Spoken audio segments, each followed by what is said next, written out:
Guys you watching the Techpist. तो आज हम लोग एक ऐसी चीज़ के बारे में बात करने वाले हैं जो आप सबके आसपास है पर आपको पता नहीं है कि वो आपके आसपास है। मोस्ट प्रोबेबली आपको पता नहीं होगा, सम ऑफ यू मे नो, कुछ लोगों को पता होगा कि है क्या और मैं किस चीज़ की बात कर रहा हूँ। तो मैं आज बात करने वाला हूँ रेडिएशंस की।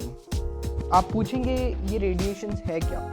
ये रेडिएशंस बेसिकली इलेक्ट्रोमैग्नेटिक फ्रीक्वेंसीज है जो आपके वेरियस आपके इलेक्ट्रॉनिक डिवाइसेस से एमिट होती है। द मोस्ट फ्रीक्वेंट चीज़ जो आप यूज़ करते हैं आपका फ़ोन, उससे भी रेडिएशंस निकलते हैं विच इज़ कॉल्ड SAR। और आप अपने फ़ोन का रेडिएशन लेवल चेक भी कर सकते हैं by dialling *#07# on your dial pad.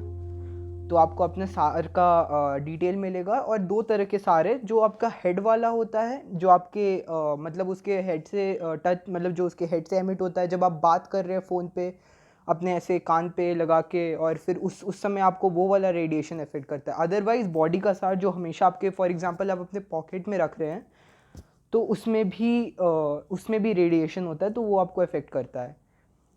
तो आप पूछेंगे इससे प्रॉब्लम क्या है? तो प्रॉब्लम ये है कि ये बेसिकली बहुत सारे प्रॉब्लम्स हैं। इससे आपके ब्रेन सेल्स डेड होते हैं, ब्रेन कैंसर का भी आपको रिस्क है इस चीज़ से जो सार है। उसके अलावा भी बहुत सारे हार्म्स हैं। आपको एक चीज़ बता दूँ, बहुत सारे प्लांट और बर्ड स्पीशीज़ एक्सटिंक्ट होने के वर्ड्स पे आ गए हैं बस रेडिएशंस की वजह से। क्योंकि जो भी मोबाइल टावर्स हैं वो बहुत ह्यूज अमाउंट में रेडिएशंस निकालते हैं, और जो भी आसपास के फ्लोरा एंड फौना उसमें बहुत ज़्यादा वो इफ़ेक्ट होते हैं, और बहुत सारे वो झेल नहीं पाते और मर भी जाते हैं।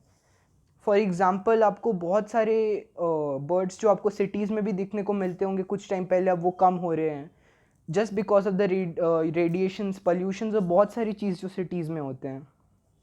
उसके अलावा आपको अब और भी चीज़ें हैं जिससे रेडिएशंस निकलते हैं। फॉर एग्ज़ाम्पल आपके बहुत सारे इलेक्ट्रॉनिक अप्लाइंसेस जो आप यूज़ करते हो, for example microwave, vacuum cleaner, hair dryers, etcetera etcetera etcetera. हर इलेक्ट्रॉनिक चीज़ से रेडिएशंस निकलते हैं।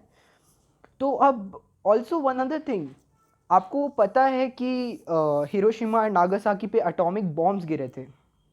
उन लोगों ने जो डिस्ट्रक्शन किया और उसके आगे जो सारी जनरेशन्स ने भुगता, वो सब बस रेडिएशंस की वजह से था।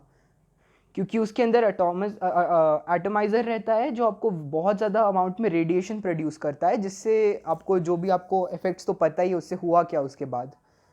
तो अब बात यह आता है कि इसको कंट्रोल कैसे करें और इससे छुटकारा कैसे पाएँ। मतलब ऑब्वियसली 100% कोई भी रेडिएशन से बच नहीं सकता, और गवर्नमेंट ने मैक्सिमम रेडिएशन आपके फ़ोन के लिए रखा है 1.6 for head and body both. वो मैक्सिमम लिमिट है। पर आप कहेंगे कि गवर्नमेंट अलाउ कर रहा है तो प्रॉब्लम क्या है? But for your own safety आप अपने फ़ोन का रेडिएशन भी देखें जब आप ख़रीद रहे हैं, और जिस भी फ़ोन का कम रेडिएशन है, जितना कम हो सके उतना कम ट्राई करिए। एटलीस्ट 0.5 से कम रहे या इस तरह से रहे, हेड और बॉडी दोनों। तो फिर आपको रेडिएशन का कम इफेक्ट पड़ेगा। उससे आपकी कनेक्टिविटी पे कोई डिफरेंस नहीं पड़ेगा, पर ऑब्वियसली आपका रेडिएशन कम होगा और आपको हार्म कम करेगा। दूसरी बात ये, जब भी आप सो रहे हैं तो अपने फ़ोन को जितना हो सके उतने डिस्टेंस पे रखें, क्योंकि वो हमेशा जब भी आपका सिम एक्टिवेट रहता है हमेशा वो रेडिएशंस प्रोड्यूस कर रहा रहता है। या फिर अगर अपने पास रखना भी है तो उसको स्विच ऑफ करके अपने पास रख लीजिए, ऐसा कुछ कर लीजिए। उसके बाद जब भी आप फ़ोन पे बात कर रहे हो या तो हेडफोन्स या ईयरफोन्स यूज़ करिए, और अपने फ़ोन को कोई टेबल पे या कहीं पे रख के ऐसे बात कर सकते हैं। और जब आप कान पे लगाने का सोच रहे हैं तो एटलीस्ट थोड़े डिस्टेंस पे रखिए, आवाज़ वही वहाँ से भी आती है, माइक वहाँ से भी काम करेगा। थोड़े डिस्टेंस पे रखिए तो उससे आपको इफ़ेक्ट कम करेगा। उसके अलावा अगर आप अपने चेस्ट वाले पॉकेट में आप फ़ोन को रखते हैं, आप अपने शर्ट के पॉकेट में उसको मत रखिए, क्योंकि आपके दिल के एकदम पास है, वो आपके हार्ट को भी और लंग्स को वगैरह को इफ़ेक्ट करेगा। तो हो सके तो उसको अपने ज़्यादातर ट्राई यही कीजिए कि वो अपने आपके बॉडी के कांटेक्ट में नहीं आए। कहीं रखने का जगह है तो वहाँ पे रख दीजिए, अदरवाइज़ अपने पॉकेट में डाल दीजिए। तो वो आपको एटलीस्ट आपका ये सब जो मेन पार्ट्स है यहाँ पर कुछ इफ़ेक्ट नहीं करेगा। उसके बाद बात आती है बाकी सारे अप्लाइंसेस की जो आप यूज़ करते हैं in day to day basis. Most of you guys I think इनमें से कुछ ना कुछ यूज़ करते होंगे। First of all microwave, vacuum cleaner वगैरह को यूज़ करना एकदम कम रखें। और अगर यूज़ भी कर रहे हैं तो फॉर एग्जांपल अगर आप माइक्रोवेव चला रहे हैं उसको चला के उससे थोड़ा डिस्टेंस पे आ जाइए ताकि आपको रेडिएशन ज़्यादा इफेक्ट नहीं करे। वैक्यूम क्लीनर्स यूज़ करना बहुत कम कोशिश करें कि कितना ज़्यादा कम कर सकते हैं, क्योंकि ये सब चीज़ें बहुत ज़्यादा अमाउंट में रेडिएशंस प्रोड्यूस करते हैं। उसके अलावा अगर आप हेयर ड्रायर्स यूज़ कर रहे हैं तो उसको प्लीज़ बंद कर दीजिए, क्योंकि वो आपके लिटरली आपके सर के पास है और आप उसको ऑन करेंगे तो फिर आपके सीधा आपके हेड पे उसका एक्सपोजर होता है, जो भी रेडिएशन है उसका। और यही सब है, जो भी ऐसे इलेक्ट्रॉनिक डिवाइसेस है जिससे आपका डायरेक्ट कांटेक्ट है उससे जितना कम कर सके उतना ज़्यादा करिए। और ऑब्वियसली सबसे ज़्यादा तो फ़ोन ही है तो उसका बता दिया।